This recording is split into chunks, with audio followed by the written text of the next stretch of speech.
honneur de vous recevoir. C'est vraiment un honneur pour nous de vous savoir très nombreux en train de nous regarder sur Arc-en-Ciel Télévision. Messieurs et dames, bonjour et bienvenue dans ce numéro où on a l'honneur et le plaisir de recevoir Monsieur Daniel Ngoy, qui est un homme bien, c'est un dignitaire d'État, les PCA des Tegra ONGD. En tout cas, nous avons l'honneur de le recevoir. Nous allons parler avec lui de la fondation, le haut et les bas, les bilans des Tegra ONGD. Alors, je vais lui dire bonjour et il va se présenter lui-même. Peut-être que c'est la première fois que vous les suivez, que vous les voyez sur Arc-en-Ciel Télévision. Monsieur Daniel, bonjour et bienvenue. Bonjour madame. En tout cas, c'est vraiment un honneur de nous recevoir chez vous, chez Tegra ONGD. Le plaisir est partagé.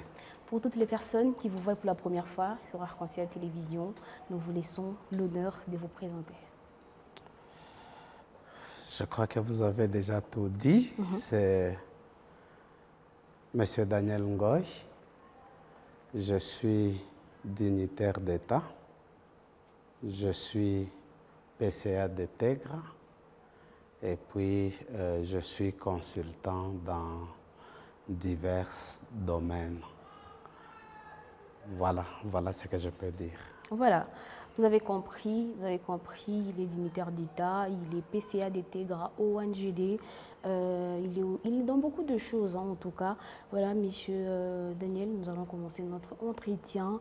Nous allons commencer avec notre première question. On aimerait savoir, ça fait combien de temps que Tegra ONGD existe et d'où est venue d'abord cette idée-là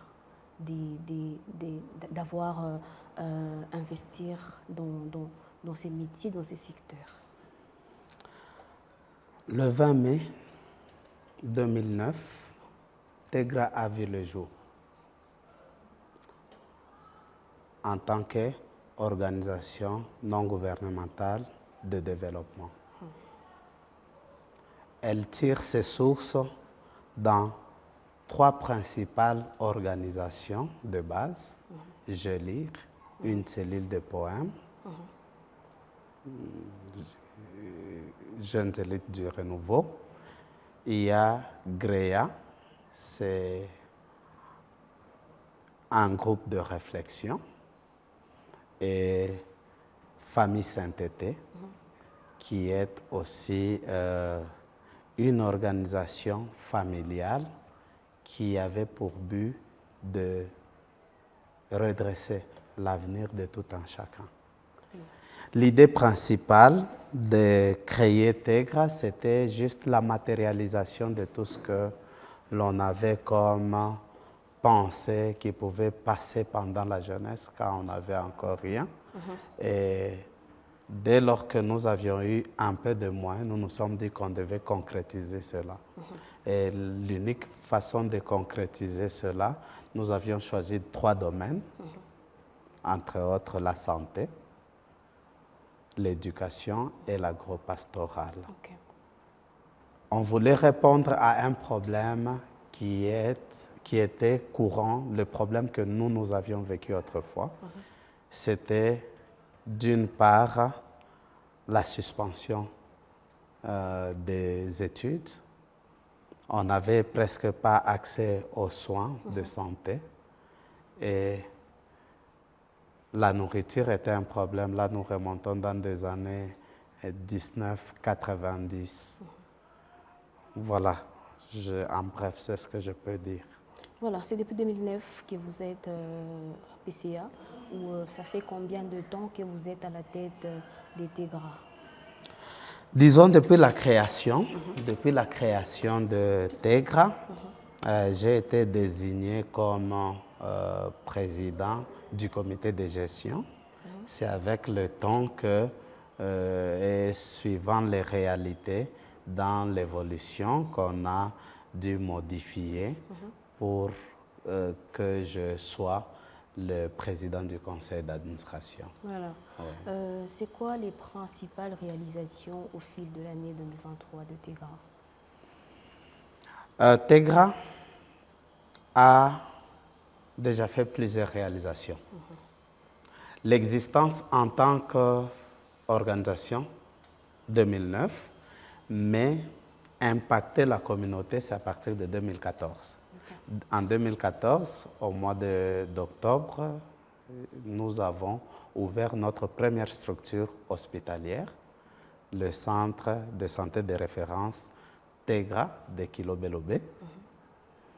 Et en 2015, nous avons commencé à construire l'édifice qui vous reçoit aujourd'hui, c'est-à-dire le projet éducatif. Le 30 juin, nous avons commencé la construction. En 2016, vers le mois de mai, nous avons ouvert un dispensaire au centre-ville comme une extension de notre centre de santé de référence de Kilo-Belobé. En 2016, toujours 2016, nous avons commencé une structure à Kinsenda. En 2017, l'extension de la ville de Lubumbashi est devenue un hôpital à part entière. Et en 2017, nous avons construit et nous avons inauguré notre structure de Kinsenda Kitotwe. Avec le temps, nous avions créé la structure de Kambov. Nous avons aussi créé une autre structure l'année passée à Kasumbalesa, là c'est dans le domaine de la santé.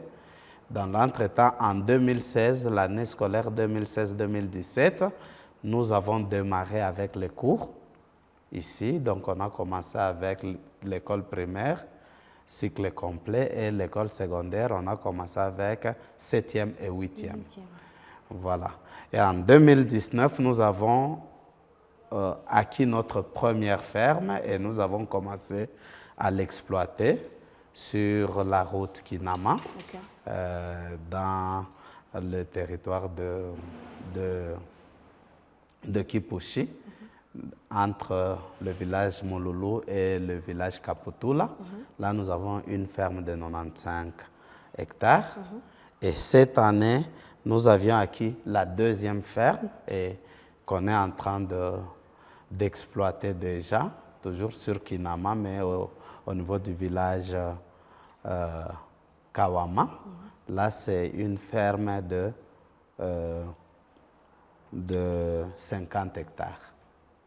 Là, c'est pour ne citer que le Haut-Katanga. En dehors du Haut-Katanga, nous sommes présents au Lualaba, où nous sommes en train de construire une structure hospitalière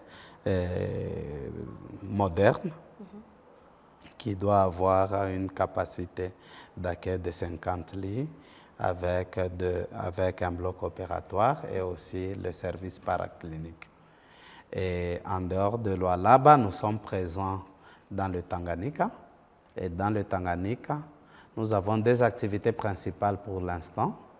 C'est l'aquaculture ou la pisciculture en cage flottant.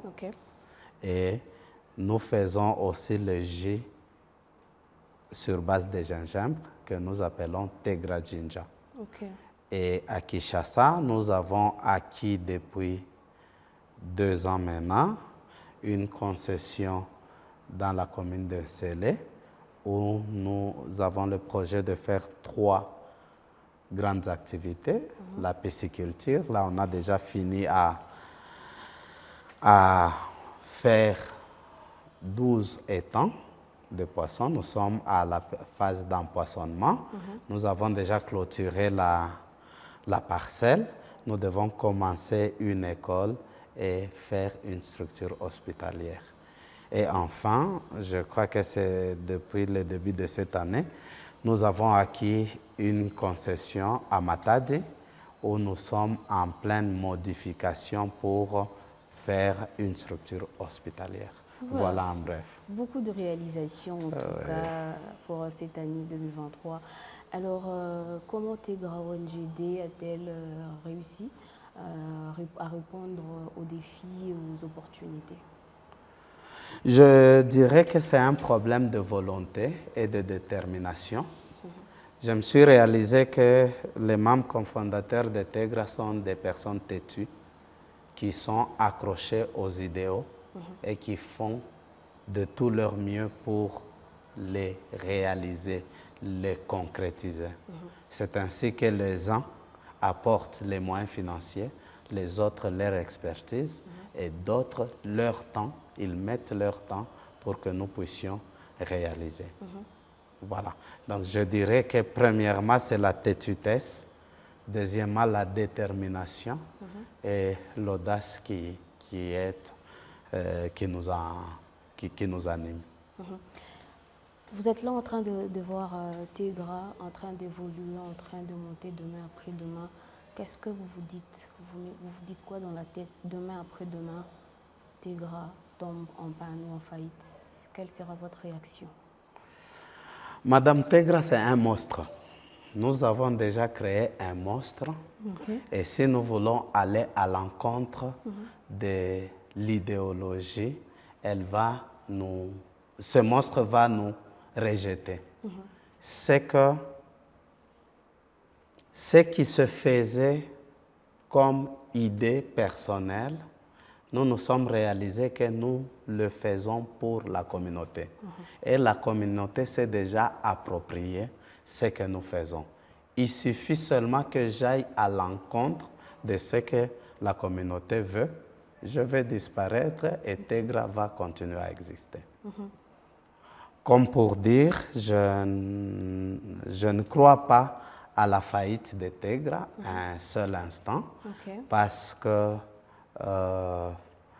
son état de santé dans son évolution prouve qu'il n'y a pas moyen de reculer.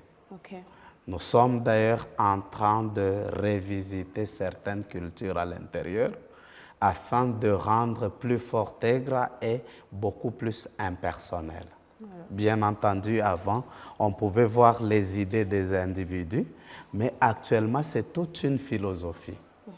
Donc, je ne suis plus quelqu'un qui peut influencer Tegra avec des idées contraires par rapport à la direction que cela a déjà pris aujourd'hui. Voilà. Quels étaient les moments les plus difficiles de Tegra ONG et comment est-ce que vous avez fait et comment est-ce que vous êtes arrivé à surmonter ces moments-là? Waouh! Les moments difficiles sont nombreux. Premièrement, lors de la concrétisation des idées. Vous savez, lorsque vous avez une idée, ça paraît trop petit, vous pensez que tel que ça se passe dans la tête, vous pouvez faire exister ça du coup. Mais finalement, nous nous sommes réalisés qu'on se trompait. D'une part, il fallait beaucoup de réflexion, il fallait beaucoup de sacrifices et il fallait aussi beaucoup d'investissement en termes de moyens. C'est ainsi que les premiers moments, nous avons commencé à créer les œuvres de développement. On n'avait pas en tête ce que cela pouvait nous coûter. Vous imaginez, nous implantons une structure hospitalière, mais il nous fallait 3 à 4 ans de prise en charge totale et de son personnel et de son fonctionnement et de plusieurs choses à la fois. Il fallait une prise en charge en dehors de ce que vous avez déjà investi. Parce que la structure ne pouvait pas produire comme il se devait. Donc, les 2 premières années, on était obligé de sortir l'argent de contribution des membres pour payer et prendre en charge tout ce personnel que nous avions. Voilà. Et là, ce sont les familles qui ont beaucoup plus souffert. Tout simplement, on devait prendre l'argent qui revient au ménage pour subvenir à ces besoins-là. Et ce problème persiste jusqu'à aujourd'hui. Nous continuons à contribuer et à apporter quelque chose à l'investissement. Un autre moment qui était un peu difficile, c'est qu'il est arrivé à un certain moment que lors de l'implantation, avec l'audace qu'on avait, nous avions connu un accident, on a fait un tonneau. Dans le véhicule, il y avait 3 membres, 2 membres cofondateurs et un superviseur sur la route Kasumbalesa Kasenga. On allait à 60 km de Kasenga où on devait visiter un site où nous devions installer des structures hospitalières de relais. Parce que pendant ce temps-là, on prenait la structure de Kinsenda comme structure mère. On voulait mettre quelques structures dans les intervalles où il n'y avait pas des structures hospitalières pour mettre au moins des dispensaires et des maternités afin de subvenir aux mamans qui se meurent chaque jour parce qu'il n'y a pas d'hôpitaux. Okay. Et puis, par la même occasion, on devait mettre les écoles primaires. Alors, dans cette prospection, aller et au retour, je me rappelle bien, vers 19h, nous avions fait le tonneau, le véhicule qu'on avait été déclassé complètement. Les collaborateurs avec qui on était, il y a un qui avait connu une fracture au niveau des fémurs. Et cela nous a découragés. Nous avons connu beaucoup de temps de repli et on n'a pas pu réaliser ce qu'on devait faire parce que encore s'engager sur cette route-là, vous comprenez, il y avait des souvenirs qui pouvaient se passer par la tête. Et voilà, ça nous a bloqué un tout petit peu, quelque part. Et le dernier moment le plus complexe qu'on a vécu, c'est au mois de juin. Je crois le mois de juin, ou juillet. Au mois de juillet, le 6 juillet de cette année, où on devait placer le plafond de ce bâtiment parce qu'il y avait juste des tissus satin. Alors on devait réparer la toiture et essayer un peu de placer le plafond. Et en plein travail, la salle a pris feu. Donc cette salle, c'est une salle qu'on a rénovée. Et je n'oublie jamais cette date, c'est le 6 juillet. C'était le jour que mon équipe des collaborateurs devait commencer une formation de leadership avec ALAC. Ils étaient à Hypnose et je devais recevoir dans les 3 semaines qui suivaient une délégation de 9 Russes qui devaient venir former 120 médecins ici dans notre structure. Voilà. Et ça a pris feu et toutes les chaises étaient calcinées, tout était parti en feu. C'était le moment le plus compliqué et la plupart de mes collaborateurs étaient découragés. Mais le même jour, nous avons fait une réunion d'urgence pour faire voir aux gens que si on croise les bras, rien ne va s'arranger. Si on reste affaibli, on n'aura pas de raison. Les visiteurs viendront et vont trouver que vous êtes désorganisés. Mettons-nous au travail, nous devons faire, on doit tenir la formation toujours dans l'enceinte de Tegra pour la manifestation. Ce qu'a été le cas, dans 3 semaines, nous avons travaillé d'arrache-pied jour et nuit et le 31 juillet, nous avons commencé la formation et le 5 août, on a clôturé la manifestation ici avec la présence de son Excellence, Monsieur le ministre de la Santé, le ministre provincial. Donc, c'était là les moments les plus difficiles où il fallait le courage et la résilience pour s'en sortir. Voilà. Certes, comment vous avez fait, comment vous êtes arrivé à surmonter après tout ce que vous avez vécu? Ça vous a pris combien de temps, réflexion, penser au moment difficile, l'accident que vous aviez connu, la salle qui a pris feu? Comment vous êtes arrivé à surmonter ces moments-là, enfin, pour oublier ou passer à autre chose et vous dire, on doit avancer? Madame, je vous ai dit que l'idéologie de Tegra, c'est la têtitesse et l'audace. C'est que quand il y a eu, par exemple, l'incendie, moi j'étais à Kolwezi, en plein boulot, et l'événement est passé ici. Alors, dans notre tête, nous nous disons que le problème ne doit pas être plus fort que nous. Si nous existons, c'est pour résoudre les problèmes, ce n'est pas pour que le problème puisse nous neutraliser. Et deuxièmement, je suis parmi les personnes qui ont la tête froide devant des événements difficiles. Lorsque un événement difficile se pointe, dans ma tête, je me dis que c'est un défi qu'on me lance et je dois me comporter conséquemment pour que la situation soit sous maîtrise. De toutes les façons, en tant qu'humain, on est maître de tout ce qui existe. Et en tant que maître, c'est juste garder son sang-froid et la tête froide. Là, vous résolvez les problèmes. Mais lorsque vous vous laissez emporter par les sentiments, vous perdez même le contrôle de ce que vous devez faire. Quels sont les accomplissements majeurs des Tigres ONG au courant de l'année 2023? 2023, ça a été une année exceptionnelle et une année de grandes réalisations sur tous les plans. Je dirais même que nous sommes allés à 180% des prévisions. Parce qu'il y a des choses que nous avions réalisées qui n'étaient pas planifiées, mais qui se sont imposées par elles-mêmes. Et il y a des choses que nous avions planifiées et que nous avions réalisées. Alors, je peux aller étape par étape. C'est que, par rapport au partenariat,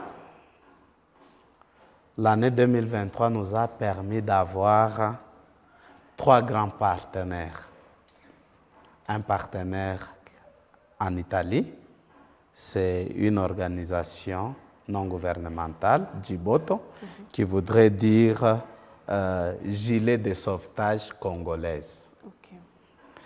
Et nous avons fait aussi d'autres partenariats dans le cadre des études des enfants à l'étranger. Ça, c'est dans le cadre de notre projet éducatif. C'est que TEGRA, pour l'instant, a la facilité d'amener tous les enfants qui étudient chez lui à aller étudier à l'étranger dans la mesure des possibilités des parents. Et là, il y a CETONA, il y a une autre structure, DEVCO 1, DEVCO. Donc, nous avons 2 agences qui viennent simultanément pour qu'on puisse travailler avec eux ensemble. Et troisièmement, une structure gouvernementale italienne qui voudrait aussi travailler avec nous dans le cadre des perfectionnements et dans le cadre du 3e cycle, aller étudier et poursuivre les études en Italie. En dehors de ça, nous avons connu une surprise très agréable des dernières heures avec la fondation Mama Denise Nyakeru Tshisekedi. Pas plus que 4 jours, nous avons reçu juste un coup de fil qu'on voulait venir visiter nos structures et voir comment nous évoluons. Et nous avons reçu son coordonnateur qui a visité le matin vers 10 heures, qui était émerveillé de ce qui s'est passé. Et il s'est dit, je ne saurais pas rentrer à Kinshasa sans poser un geste. Et le même jour, 10 heures après, c'est-à-dire autour de 19h, 20h, ils sont revenus avec 50 machines à coudre pour équiper et appuyer le centre de formation professionnelle. Ça a été à la fois une surprise agréable, mais un début d'une marche qui va durer selon les dires du coordonnateur. Voilà. Là, c'est sur le plan de la coopération. Maintenant, sur le plan du secrétariat administratif, le secrétariat administratif qui est l'organe qui nous gère jour pour jour, nous avons reçu beaucoup de visites. La dernière, c'est celle de la fondation Denise Nyakeru. Il y a eu une visite de l'ambassadeur de la Russie en République démocratique du Congo qui est venu nous visiter. Il y a eu la visite de d'une délégation de l'ONUDI, c'est une structure onusienne de développement industriel qui est venue nous visiter dans le cadre du centre de formation professionnelle. Nous avons reçu la délégation du ministère de la formation professionnelle constituée du secrétaire général et puis du directeur de cabinet adjoint de Madame Son Excellence, le ministre de la formation professionnelle. Nous avons reçu plusieurs visites de plusieurs missionnaires, parmi lesquels une américaine qui s'appelle Lena. C'est parmi les gens qui ont déjà travaillé beaucoup dans plusieurs ASBL sur place au niveau de Lubumbashi. Nous avons reçu la présence des volontaires qui sont venus des États-Unis pour nous appuyer, pour faire asseoir notre administration.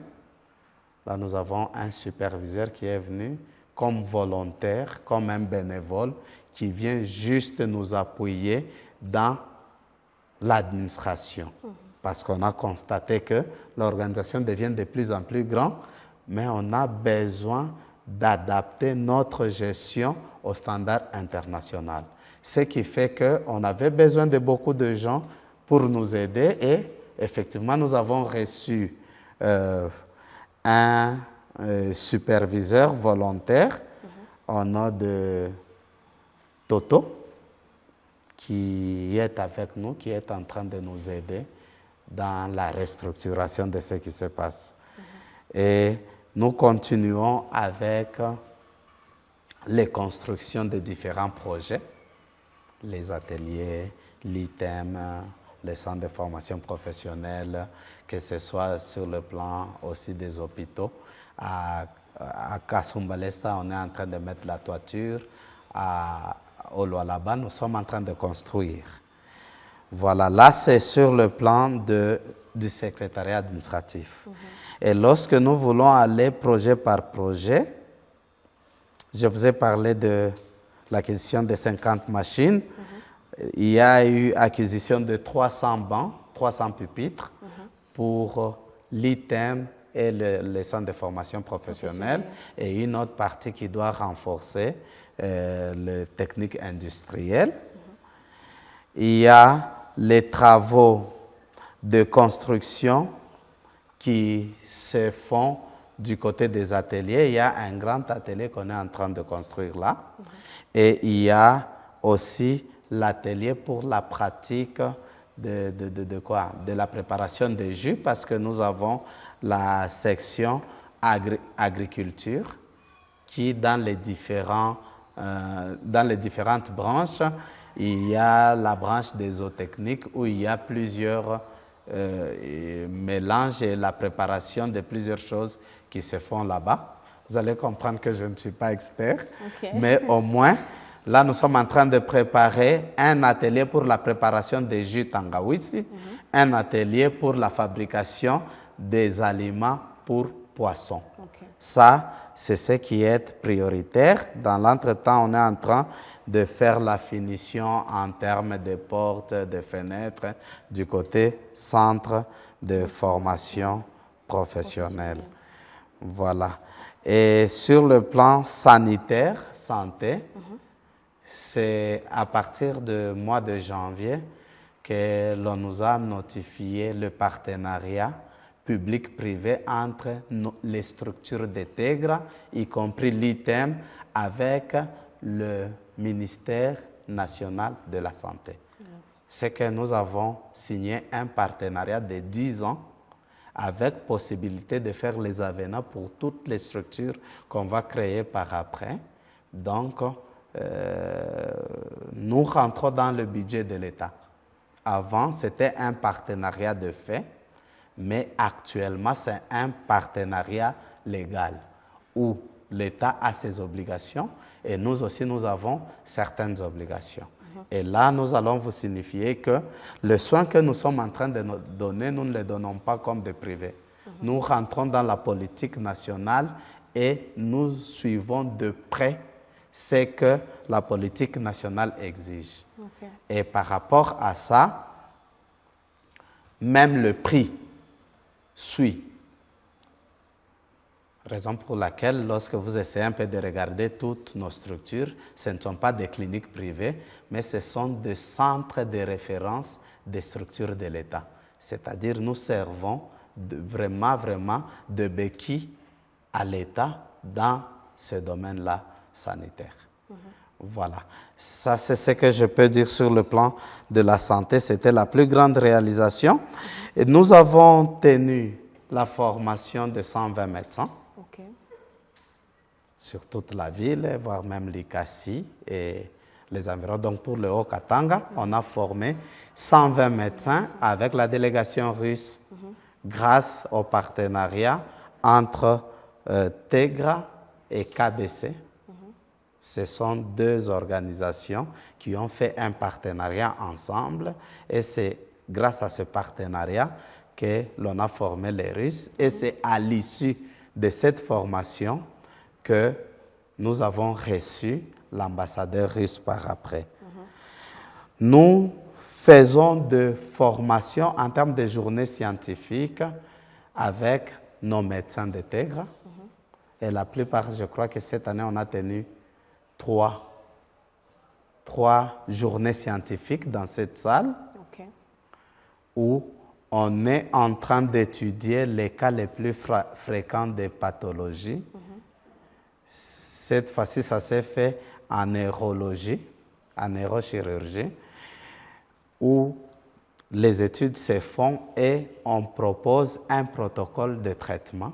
Et nous proposons cela au niveau de la division provinciale de la santé pour adoption. Et dès lors qu'on adopte ça, c'est un protocole qui sera suivi partout. Et ce sont là parmi les grandes réalisations que nous avions pu faire parce que cela a aidé beaucoup de gens. Et c'est cette année encore, donc à partir de la fin de l'année passée, c'est cette année qu'on a pu installer officiellement notre coordination de Tanganyika, c'est-à-dire le bureau de coordination. Et nous avons même acquis nos propres bureaux là-bas. Et je crois que vous verrez les images du bureau que nous avons construit dans moins de 2 semaines.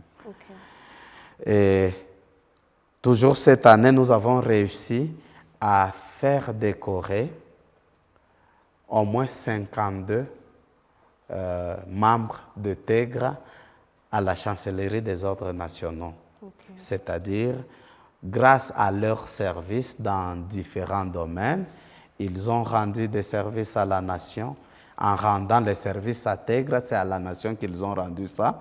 Parmi eux, il y avait des médecins spécialistes, des médecins généralistes, les administratifs de TEGRA et voire même certains agents de différents projets. On en a décoré 52 par la chancellerie des ordres nationaux. Donc le chancelier des ordres nationaux qui est venu de Kinshasa, il a décoré parmi les gens qu'ils ont décorés. Il y a eu ce nombre-là. Et à cette opportunité, à cette occasion, on m'a aussi décoré par rapport au mérite agricole, par rapport à ce que nous faisons dans le domaine agricole. J'ai eu une énième médaille dans ce domaine-là. Voilà, et dans le domaine de l'agro-pastoral, là, nous avons formé cette année près de 50 fermiers, comment préparer les aliments de porc et les aliments de poisson. C'était une formation de 5 jours. Là, nous avons reçu et des fermiers de Kolwezi, et des fermiers de l'Ikassi, et des fermiers environnants de Lubumbashi et de Kipushi. Voilà. Si je peux m'arrêter par là, il y a vraiment beaucoup de réalisations, au point que j'ai été émerveillé et voire même dépassé. Voilà, parlons de l'avenir des TEGRA ONGD. Comment est-ce que, quels sont les projets et objectifs des TEGRA ONGD, les futurs? Dans notre culture, de travail, on avait un défi à relever. Couvrir les endroits où l'État ne couvre pas en matière de santé et en matière d'éducation. Raison pour laquelle je vous ai parlé de Tanganyika, où à part ces deux activités, nous avons déjà acquis une concession de 2 hectares où nous devons mettre une école et un hôpital. Okay. Voire même l'école, nous devons avoir un centre de formation professionnelle et le cycle est long. C'est la même chose à Kinshasa, c'est la même chose à Matadi. Mais à Matadi, je crois que là, nous allons rester juste dans la santé. Les travaux se font déjà. Je crois que peut-être dans les jours à venir, vous pouvez avoir les images. Et nous comptons finaliser ce qui se passe au Lualaba et faire aussi une école au Lualaba. En tout état de cause, ce que je viens de vous dire, c'est la continuité, mais nous projetons nous installer dans d'autres provinces. Tout dépendra des orientations et des moyens. Parce que d'une part, il y a les orientations que nous avons, d'autre part, les moyens. Parce que nous voulons conquérir 2 ou 3 autres provinces en matière de concrétisation, parce que notre vision, c'est de nous installer dans les 26 provinces. Okay. Nous installer dans les 26 provinces avec nos structures là, avec comme priorité, non pas la recherche de lucre, mais au moins couvrir les insuffisances de l'État. C'est-à-dire là que l'État n'est pas présent, nous pouvons apporter. Okay. Voilà, c'est ça notre objectif. Et pourquoi pas aller au-delà des limites de nos frontières, parce que nous sommes ambitieux, nous pensons que ça peut arriver. Voilà, je vois qu'il y a beaucoup de choses à dire. Hein. Vous êtes au-delà de l'imagination. Nous sommes arrivés à la fin de notre entretien. Un message ou un mot à toutes les personnes qui vous regardent en ce net moment sur Arc-en-Ciel Télévision. Je remercie les téléspectateurs qui nous suivent. Je pense que parmi vous, vous pouvez peut-être vous imaginer que tout ce qui se passe, pour venir en aide à votre pays, il vous faudra des appuis extérieurs ou bien les finances. Mais je vous dirais que non. Premièrement, c'est l'ambition, avoir une vision et être têtu pour le concrétiser. Peut-être avec ce que vous aviez appris, ça vous a donné peut-être une voie quelconque à faire ou un domaine qui vous intéresse ou vous aviez toujours pensé.